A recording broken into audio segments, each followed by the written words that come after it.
ছেলেদের বিষয়ে একটা অ্যালিগেশন থাকে যে ছেলেরা শুনে শুনে কান দিয়ে এক কান দিয়ে ঢুকে আরেক কান দিয়ে বের করে দেয়, মেয়েরা উল্টা সব শুনে এবং সব রেজিস্টার করে। আমার ধারণা কামিনী রায়ের এই দুইটা লাইন মেয়েরা খুব ভালো করে হিস্টোরিক্যালি, ট্র্যাডিশনালি, কালচারালি, যেভাবেই বলো না কেন, রিলিজিয়াসলি লালন করে ফেলেছে। তার কারণেই দেখা যায় মেয়েরা সবার তরে, হ্যাঁ, সকলের তরে মেয়েরা আছে। একজন নারী সে তার বাবার মার জন্য, তার ভাই বোনের জন্য, তার আশেপাশে আত্মীয় স্বজন, বন্ধু বান্ধব সবার জন্য, পরবর্তী জীবনে যখন সে বিয়ে করে তার হাজবেন্ডের ফ্যামিলি, তারপর বাচ্চা হয়, কিডস, সবার জন্য করে যায়।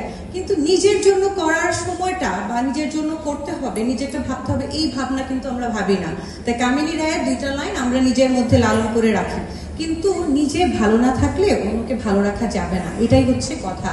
দিন শেষে আমাদের নিজেদের কথাও চিন্তা করতে হবে। আমার সুস্থতা, আমি যদি সুস্থ না থাকি আমি আমার আশেপাশের মানুষকে কিভাবে ভালো রাখবো? আমরা সেলফ লাভকে অনেক সেলফিশ একটা বিষয় মনে করি। আমরা মনে করি যে মেয়েরা নিজেদের কথা ভাবলে সেটা খুব সেলফিশ বিষয়, আসলে তা কিন্তু না।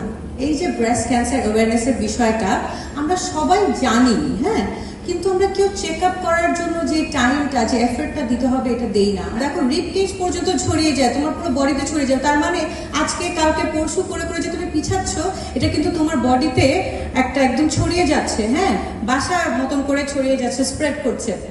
তাহলে খেলাফেলা করাটা আসলে উচিত না, করা নিজের জন্য না, নিজের ফ্যামিলির জন্য না, নিজের আশেপাশে সকল মানুষের জন্য না। Don't do that.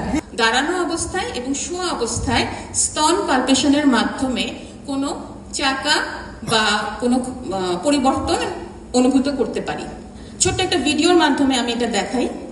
এখানে দেখুন যে আয়নার সামনে দাঁড়িয়ে বাম পাশের ব্রেস্ট ডান হাত দিয়ে এবং ডান হাত পাশের ব্রেস্ট বাম হাত দিয়ে পালপেট করতে হবে।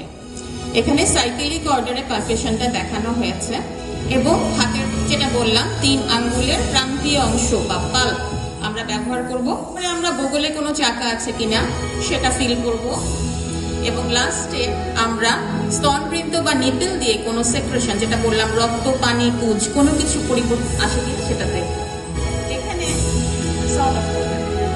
এখানে 3টা জিনিসকে নোটিস করতে বলা হয়েছে। প্রথমত, যদি কোনো চাকা পাওয়া যায় either in the breast or in underarm, অথবা যদি স্তনের চামড়ায় কোনো পরিবর্তন পায়, চামড়া মোটা হয়ে গেছে, রং পরিবর্তন হয়ে গেছে, কমলার খোসার মতো ভারী হয়ে গেছে, এরকম কোনো পরিবর্তন পাই, অথবা যদি কোনো ব্যথা অথবা স্তনবৃন্ত দিয়ে কোনো ডিসচার্জ আমরা পাই, এইসব ক্ষেত্রে যদি এইসব কোনো পরিবর্তন পাই তাহলে আমাদের ধরে নিতে হবে ইটস টাইম টু গেট স্ক্রিনড।